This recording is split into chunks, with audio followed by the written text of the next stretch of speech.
Oiê, tudo bom, gente? Boa noite. Chegamos aqui a mais um dia final, fim de dia de correria. Mas a gente não podia realmente, por princípio, deixar de participar de algo tão importante quanto uma virada de várias mulheres falando sobre a necessidade urgente da legalização do aborto. Enfim, a ilegalidade do aborto hoje no Brasil é uma das violências que o Estado comete contra a mulher, né? Uma das várias violências que o Estado comete contra a mulher. E a origem disso, né, importante que a gente saiba, vem lá da mesma origem que tem todo o patriarcado e todo o machismo que a gente conhece ele, né? Que é justamente a ideia do controle sobre o corpo da mulher, um momento, né, enfim, primitivo da coisa, é sobre o controle do corpo da mulher para dar o controle da linhagem familiar ao homem. Esse é um aspecto importante, né, pra gente entender, porque é por isso que o aborto é uma questão tão central pra gente, né, porque essa proibição e essa forma de controle do Estado sobre o nosso corpo, ela é presente na história da mulher desde o do surgimento mesmo do patriarcado enquanto um modelo de opressão à mulher, né? O Estado, então, ele tem historicamente, o papel de controlar o corpo da mulher, né? E ele faz isso de diversas formas. É, é importante que a gente entenda, assim, sobre a primeira coisa que eu fico pensando toda vez que eu ouço, né, o que as pessoas falam contra a legalização do aborto na rua, é que, na verdade, a gente está num debate que é quase um debate simulado na sociedade, né? Porque o aborto, a realização do aborto é uma realidade no país. Eu peguei aqui alguns dados, né? Em 2013, 850 mil mulheres fizeram aborto no Brasil. Dessas, 150 mil foram internadas por algum tipo de complicação no aborto, ou seja, no procedimento, né? Ou seja, o aborto é uma realidade no Brasil e, portanto, quando a gente está debatendo com algum conservador, alguma coisa assim, na verdade o nosso debate com ele é muito mais no sentido do porquê que as mulheres têm que ter o acesso ao procedimento de forma pública, com qualidade, com toda a assistência que uma mulher nessas circunstâncias precisa. E porque todas as mulheres, né, têm o direito a esse acesso, a esse direito, né, que é algo tão primordial que a gente está falando do direito ao nosso próprio corpo, do direito a fazer as nossas próprias escolhas. E aí, enfim, tem uma série de construções históricas em torno disso que eu acho que vale a pena a gente passar, né, que justamente porque a gente está falando de uma proibição que expressa quase a essência do patriarcado, né, o domínio sobre o corpo da mulher, né, sobre a mulher enquanto um sujeito social, que, enfim, dá pra gente fazer uma série de reflexões sobre sobre os diversos aspectos dessa proibição, né? Então, como que a mulher está sempre destinada ao espaço privado, e o papel social da maternidade é quase que uma obrigação colocada a nós, né? E como que isso, na verdade, e como que isso, na verdade, reforça a ideia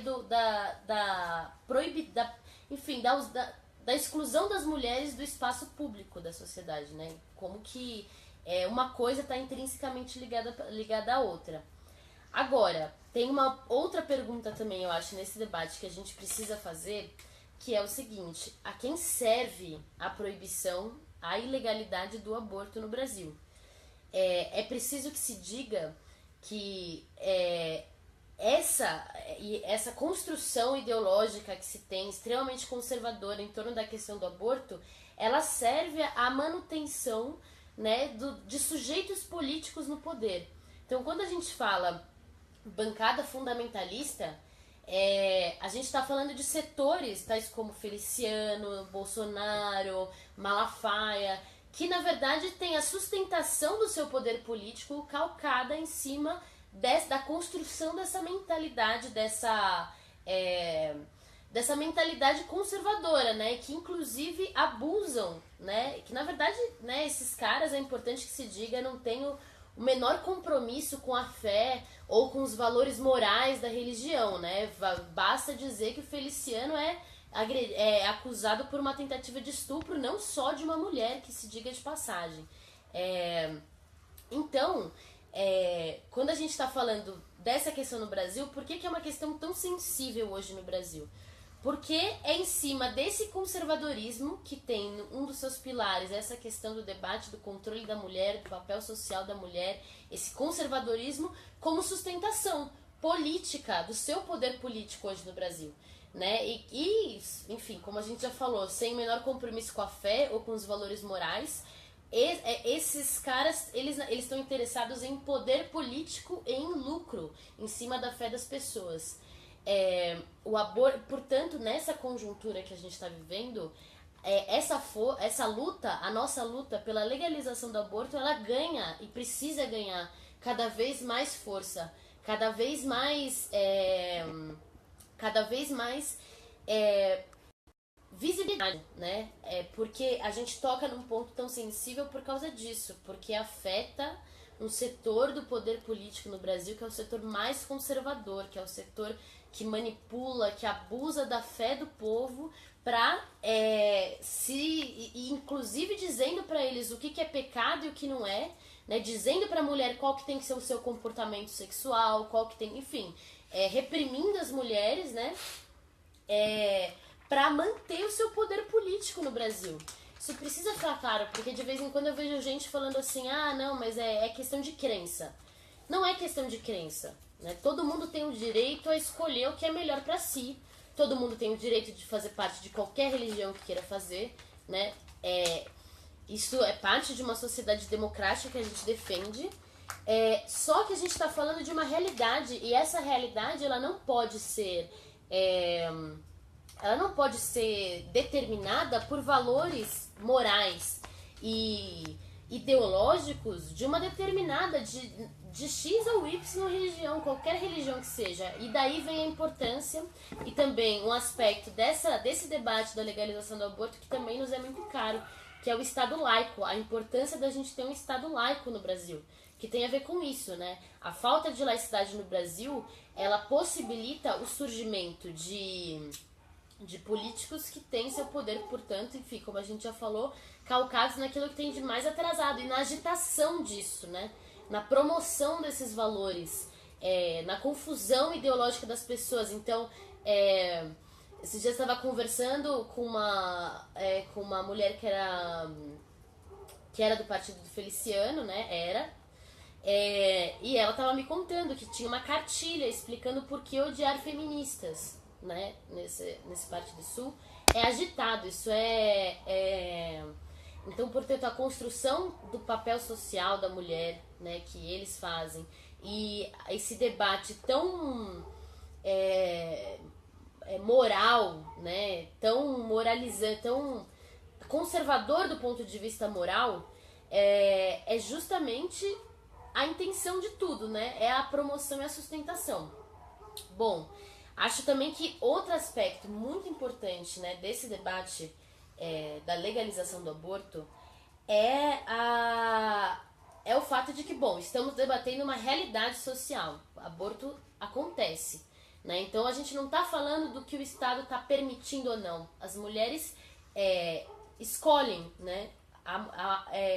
O que a gente está debatendo, na verdade, portanto, é o direito ao acesso, né? Porque a gente sabe que hoje as mulheres que são privilegiadas, as mulheres de classe média e de classe alta, elas têm acesso a clínicas clandestinas, né? Mas que são de excelente qualidade, né? Que estão destinadas para fazer, né? Que são limpas, que têm profissionais extremamente qualificados.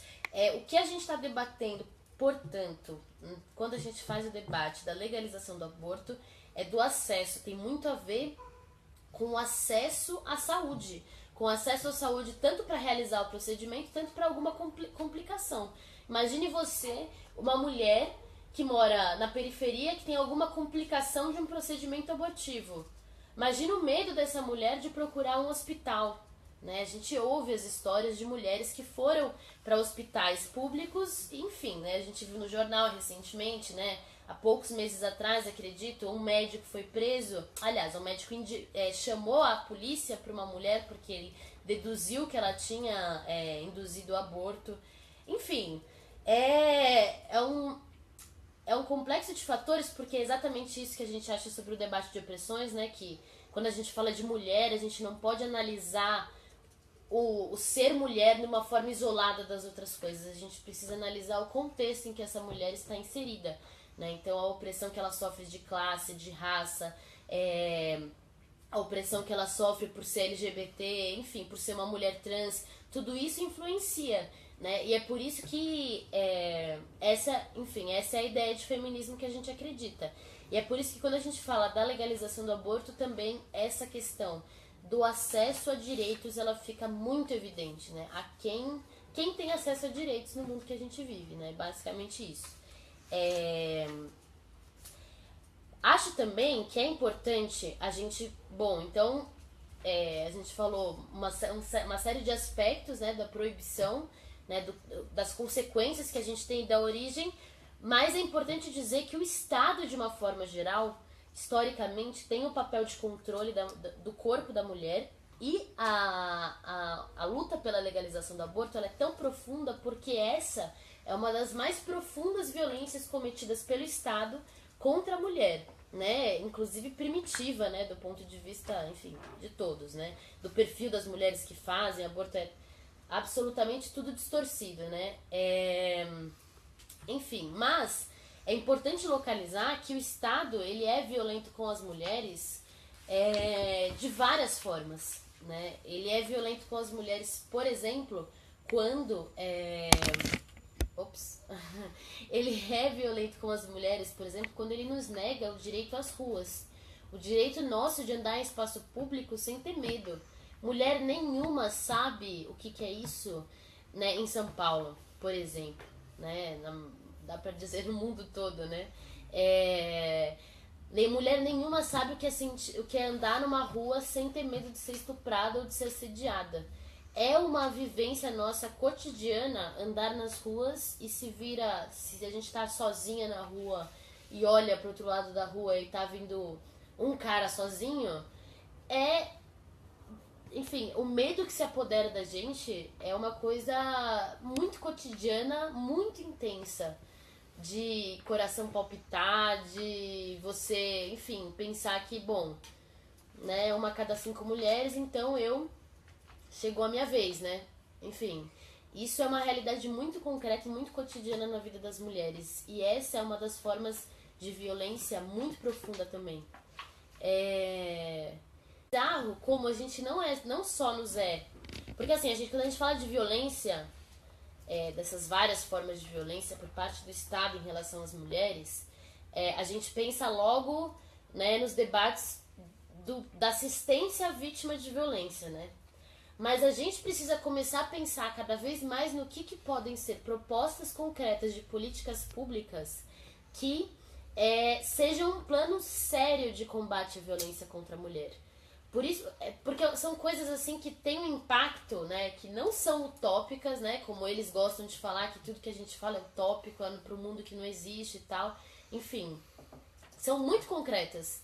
Basta você optar politicamente e tomar isso como prioridade. Então, por exemplo, a diferença que faria, né, se a gente tivesse campanhas pedagógicas que explicassem para as pessoas o que é o machismo, da onde que o machismo vem, por que a violência contra a mulher não é uma violência como todas as outras, porque ela tem uma origem histórica diferente, porque ela cumpre um papel de silenciar e de constantemente fragilizar e nos colocar no nosso lugar de sujeito social no capitalismo e tal, enfim.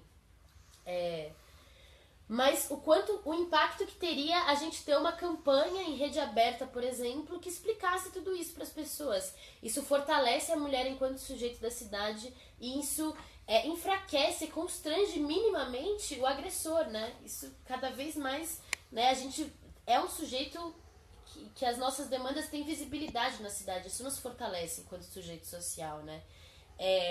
E a formação dos servidores públicos. É preciso formar todos os servidores públicos sobre o que é o debate contra o machismo, contra o racismo, contra a LGBTfobia, sobre o que é o combate a isso realmente, né?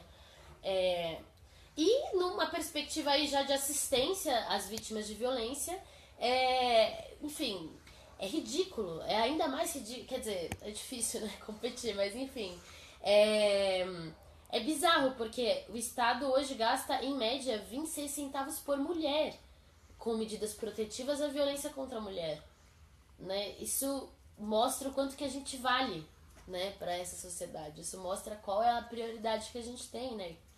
Que espaço que eles estão dispostos a nos dar. Então, é muito bizarro, e disso, né, dessa falta de prioridade, de diversas concessões que foram feitas, como num governo progressista você falar que não vai mexer na lei sobre o aborto, né? Não tô nem falando aqui de um partido socialista revolucionário, entendeu? Mas só de um partido progressista você falar isso já é um retrocesso para nós mulheres, né? Isso nos enfraquece tanto da perspectiva da luta cotidiana. Mas enfim, e aí dessa falta de prioridade política geral, né, que a gente vê que é sintomático, que é frequente, né, disso decorre, né, o que a gente vê em âmbitos mais locais, como no município de São Paulo, que é a estrutura de 9 delegacias da mulher, né, num país em que morre uma mulher a cada 1h30, né? Então, 9 delegacias da mulher, e uma delas fica aberta 24 horas, né? A gente fez, inclusive, tá na página depois, enfim, ficou muito bom, foi, enquanto mulher, pra mim foi muito importante, né? Porque acho que esse é o papel que a gente tá querendo cumprir, o de dar visibilidade para as demandas das mulheres. Então a gente fez um vídeo que foi muito importante, assim, eu acho que é muito importante, que a gente saiu do ponto final no Jardim Ibirapuera, né? Isso depois da meia-noite, pra ver como que uma mulher, como que é o acesso de uma mulher que sofreu uma violência a essas horas da noite, como que é o acesso dessa mulher à única delegacia aberta 24 horas, né? E foram 3 ônibus, a gente demorou 1h30, a gente saiu na rua, a rua estava absolutamente deserta, ou seja, imaginem vocês, uma mulher que acabou de ser violentada de alguma forma, estuprada, assediada, apanhou, enfim. Imagina você saindo da sua casa para pegar um ônibus numa rua deserta para um terminal.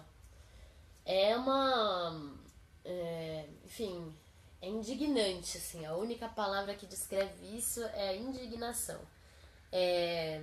E aí, durante esse trajeto, inclusive, a gente conversou com duas meninas, 2 mulheres, né, que, enfim, uma delas tinha sido estuprada 2 dias atrás. E aí eu fico pensando, né, esses dados que a gente tem sobre violência, né, eles não chegam nessa menina. Não chega um pesquisador do IBGE para saber, né? A gente tem uma realidade muito mais violenta com as mulheres da periferia. Enfim, como isso é violento também. Como é uma série de violências que a gente... a cada lado que se olha, como a gente vê uma violência diferente, né? Por parte do Estado com relação às mulheres. Outra coisa que é muito importante para esse debate, para a luta também pela legalização do aborto, é a influência que tem da educação, né? E como que a gente não avançou em nada, né, disso nos últimos anos, né, do ponto de vista, inclusive, institucional, né, de leis, né, no Plano Municipal de Educação de São Paulo, também, novamente, sob uma prefeitura progressista, né, a gente não foi capaz de aprovar a palavra gênero. Palavra gênero no Plano Municipal de Educação. Então, é foda isso, do ponto de vista das mulheres, isso é um baita retrocesso, porque acho que a gente precisa pensar, né, da onde surge toda essa mentalidade, né, por onde ela é reproduzida, quais os canais de reprodução do conservadorismo. Passa muito pela educação, passa muito pela escola, né, então, não ter uma orientação para se debater para se ensinar para as crianças que a mulher pode ser livre. Olha, a gente está na verdade falando, a gente é que fala de liberdade, né?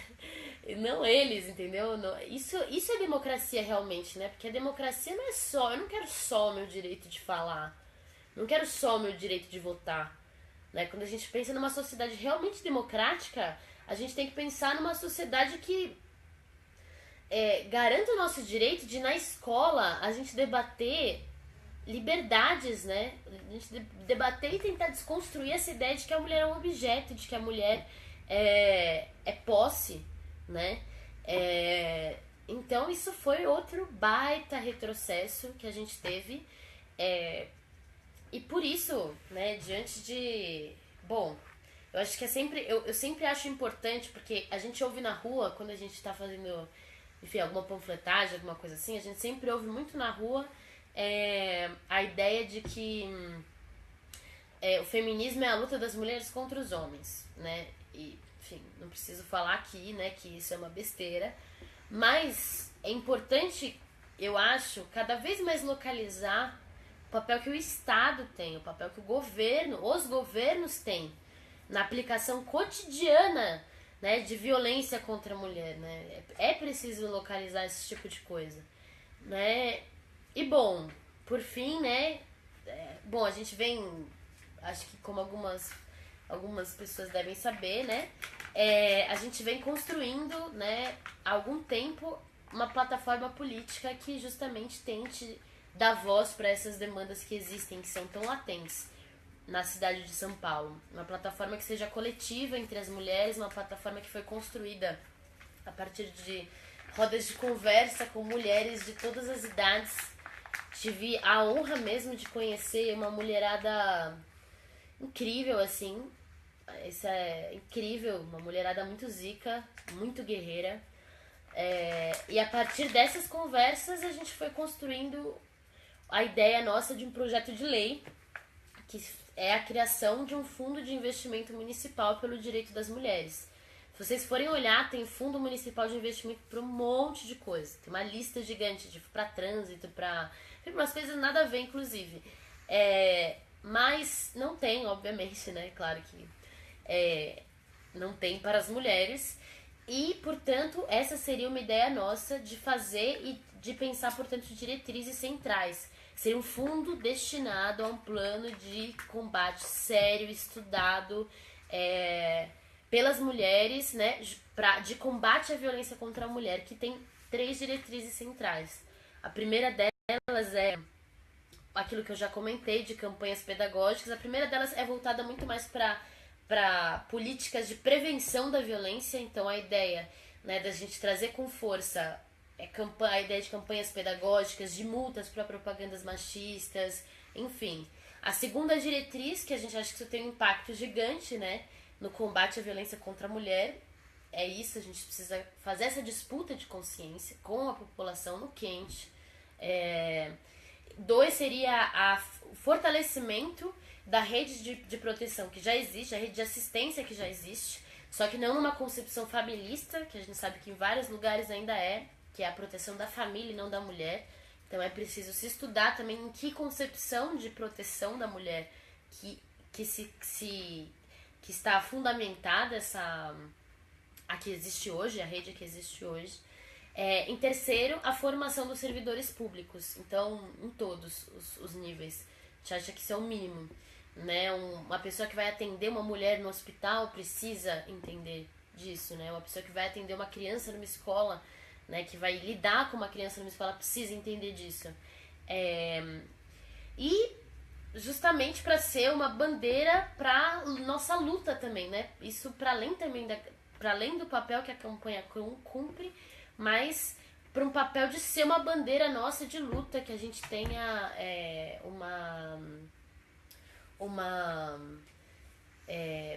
que a gente tenha para tocar aí no próximo período, né? Muita luta a partir disso. Então, eu queria terminar saudando muito, né? Saudando muito esta iniciativa, saudando muito a ideia de que cada vez mais a mulherada precisa ocupar todos os espaços. Não tem um espaço que não pode ser nosso, A gente inclusive vê uma geração de meninas se formando muito da hora, que cada vez aceita menos que nos digam não, né, para nossa presença em alguns espaços. E acho que viradas como essa nos dão a oportunidade de, né, de colocar a boca e de boca no trombone e falar sobre as coisas, né, e escancarar uma realidade que a mídia e toda essa corja política reacionária e conservadora que tem no Brasil distorce, mente, fabrica uma realidade que não é a realidade das mulheres, né? Então eu queria agradecer por essa oportunidade e pelo debate. Bora lutar. Mulherada tem que estar cada vez mais organizada, cada vez mais unida. Então esse evento também tem essa importância da gente se conhecer, da gente trocar contatos, da gente trocar ideia cada vez mais e planejar muita luta juntas. É isso. E aí também visitem a página da campanha. Meu nome é Isapena. E será que fala o número? Meu número é 50 mil.